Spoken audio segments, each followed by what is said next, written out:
3 cup மைதா மாவு, east தேவையான அளவு, பட்டரு, இது வந்து பேக்கிங் சோடா, அவ்வளோதான். கொஞ்சம் போல் சால்ட்டு போட்டாச்சு.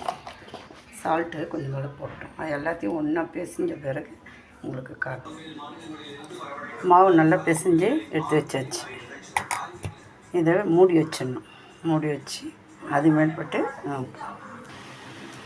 கொஞ்சம் உப்பு போட்டு நல்லா குக்கர் உள்ளே வச்சுட்டேன். குக்கர் உள்ளே வச்சு நல்லா ஒரு 30 நிமிஷம் வச்சு எடுத்துடணும். எடுத்துகிட்டு சின்ன சின்ன பன்னு மாதிரி செஞ்சேன்.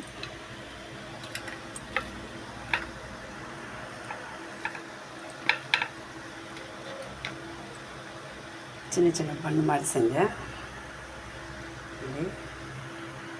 அப்புறம் ஒன்று கேக்கு இது ரொட்டி மாதிரியே கொஞ்சம் கட் பண்ணேன்.